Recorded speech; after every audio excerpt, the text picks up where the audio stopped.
Como determinar a largura de banda de transmissão de um moderno transmissor digital? Como a equação de Gibson nos ajuda a determinar essa largura de banda? Neste vídeo veremos o primeiro e o segundo termos da equação de Gibson, o terceiro termo da equação de Gibson e faremos algumas considerações sobre os assuntos apresentados. O que é banda base? Atenção! Neste vídeo e nos vídeos anteriores desta série, estamos determinando a largura de banda em banda base, ou seja, de 0 Hz até a fundamental, ou a menor frequência que permite a máxima transição de informação, zeros e uns consecutivos. Isso é banda base, de 0 até uma determinada frequência, ou de corte, de 3 dB ou de passagem. Vamos ver agora o primeiro e o segundo termos da equação de Gibson. A finalidade é determinar a largura de banda mínima requerida para o canal para que trafegue essa informação. Vimos em vídeos anteriores que após a formatação temos um sinal NRZ unipolar e a taxa RB em bits por segundo. A largura de banda mínima em banda base é RB sobre 2, a taxa sobre 2. Largura de banda em banda base mínima, FS. Aí está. Esse então é o primeiro termo da equação de Gibson, também conhecido como teorema da amostragem de Nyquist. Na verdade, muito mais conhecido como teorema da amostragem de Nyquist.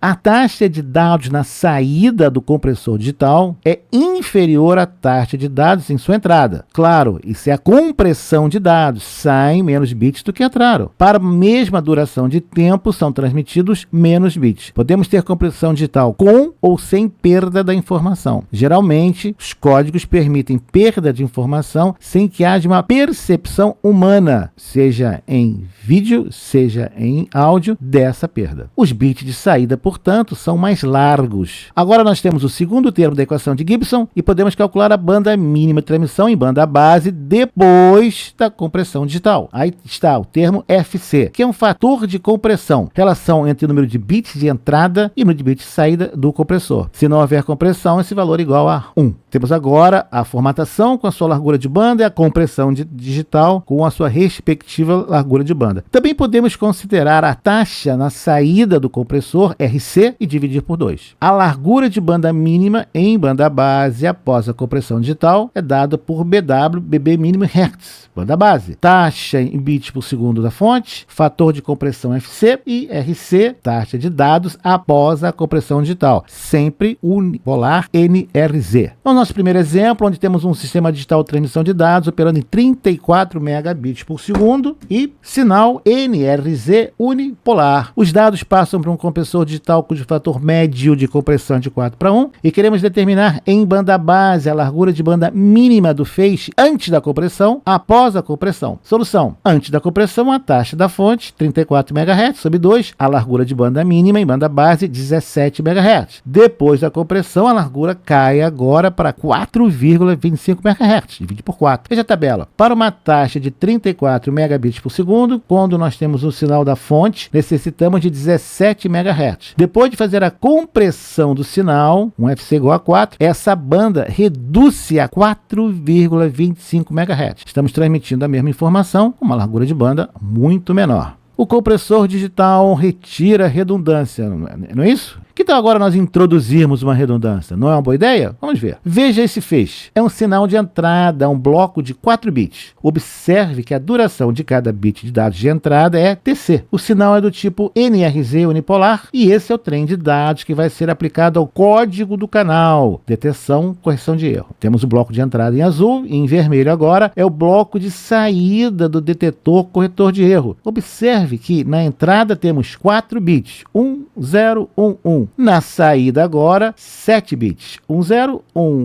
11, 00. Esse é um código Hamming 741. Como funciona este antigo código detetor corretor de erro? Os 7 bits de saída perfazem 128 palavras digitais, das quais apenas 16 são válidas em nosso dicionário na recepção. Os 3 bits adicionais são a redundância. Quando uma palavra é recebida, a redundância é retirada e comparada com o dicionário. Se for uma das 16 palavras válidas ou com apenas um erro, a palavra é plenamente recuperada. Isto é BCH, correção de erro. 2 bits diferentes, errados, e sabe-se que houve até 2 erros. É a deteção de erro. Sabemos que tem erro, só não sabemos onde estão os erros. Podemos descartar a palavra, por exemplo. Se ocorrerem 2 ou mais erros, o código não reconhece que houve erro e deixa passar a palavra incorreta, já que consta do dicionário. Como isso é possível? A explicação fica para outro dia. Procure por Hamming 741 e comece a pesquisa por aí. E surpreenda-se com os códigos de bloco e os códigos cíclicos. Em nosso exemplo, a informação, a entrada, é composta por 4 bits e a palavra transmitida é composta por 7 bits. Vamos definir o parâmetro FEC, o Forward Error Correction, com uma relação entre o número de bits de informação de entrada e o número de bits da palavra de saída, ou seja, 4/7. Se estamos adicionando bits no mesmo intervalo de tempo, os bits de saída são mais estreitos do que os bits de entrada. E você já sabe o que significa bits mais estreitos. Exato, maior largura de banda. Os códigos de Hamming formam uma classe muito simples de códigos de bloco, importantíssimos. Uma importante característica dessa família de códigos é a capacidade de correção de qualquer um erro na palavra, ou detetar qualquer combinação de até 2 erros na palavra ou no bloco. Os códigos Hamming 741 recebe 4 bits de informação e coloca na saída 7 bits. O FEC do Hamming 741 é, portanto, 4/7.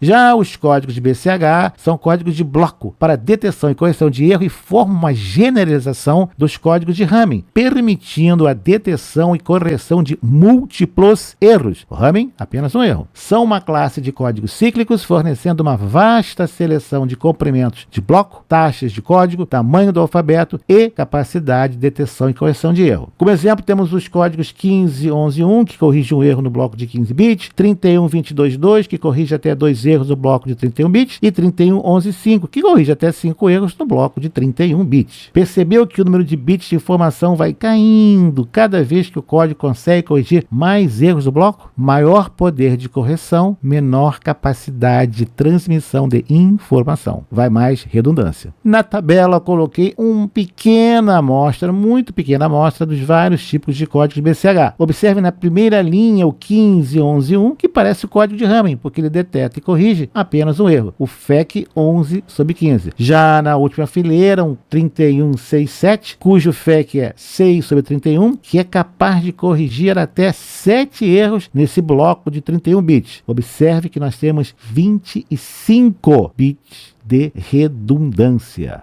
O que você achou desse bloco, então? Desse tipo de código? 6 bits de informação, 31 bits na saída, corrigimos até 7 erros no bloco. O FEC desse código é 6/31. A banda final é aumentada em cerca de 5 vezes em relação à taxa original de entrada. Mas, se o canal é muito ruidoso, o poder de correção é impressionante. A informação vai passar. Você decide. Aí nós temos um exemplo de 4 bits de entrada, um bloco de 4 bits. Na saída temos 7 bits. Os bits de saída são mais estreitos que os bits de entrada pela relação FEC. E essa relação vai impactar a largura de banda mínima de transmissão desse feixe. Veremos agora então, estamos prontos para apresentar o terceiro termo da equação de Gibson. Formatação, código da fonte, código do canal. Banda mínima e banda mínima depois da deteção e correção de erro? Vamos encontrar agora. Aí está RB/2 vezes 1/FC vezes 1/FEC. Então agora sabemos a largura de banda mínima em banda base depois de cada um desses processos. Formatação, compressão, deteção e correção de erro.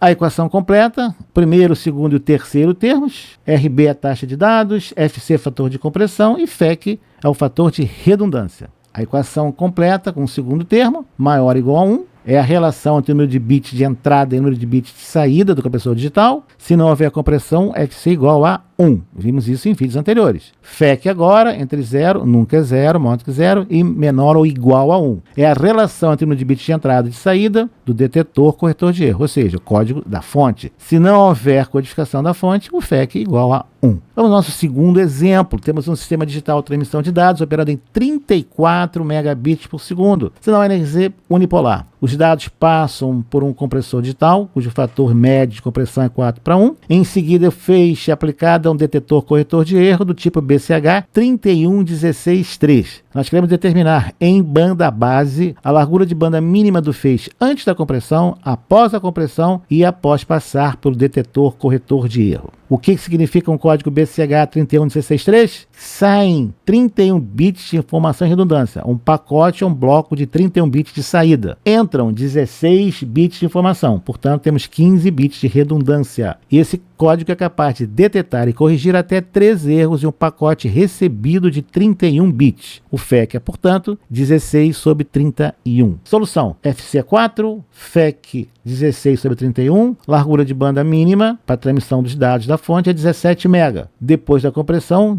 reduz-se para 4,25 MHz. E depois da detecção e correção de erro, sobe para 8,23 MHz. Sim, meus senhores, a detecção e correção de erro, neste caso, acresce redundância e com isso aumenta a largura de banda mínima de transmissão. Vamos à tabela, taxa de fonte 34 megabits por segundo. O processo da fonte digital requer uma largura de 17 MHz. Depois da compressão digital, 4,25 MB para a mesma informação. E agora, após a detecção e correção de erro, 8,23 MHz. Observe a variação da banda conforme os processos ocorrendo no transmissor. Ao final, temos 8,23 MHz de largura de banda mínima em banda base. Temos agora algumas considerações. Chegamos ao terceiro termo da equação de Gibson. Podemos agora determinar a largura de banda mínima, a transmissão em banda base de um feixe de dados NRZ unipolar aplicado a um compressor digital, código da fonte, e em seguida um detetor corretor de erro, código do canal. Vimos que quanto mais poderoso o corretor de erro, quanto mais erros ele consegue corrigir, maior a redundância necessária e, portanto, maior é a banda mínima de transmissão. O compressor tira a redundância e o corretor de erro acresce. Tudo depende do canal e dos requisitos de qualidade de serviço. E no próximo vídeo, bem, qual será o próximo bloco em nosso transmissor digital e como esse processo afeta a largura de transmissão em banda base? Qual será o quarto termo da equação de Gibson? Nos vemos até lá.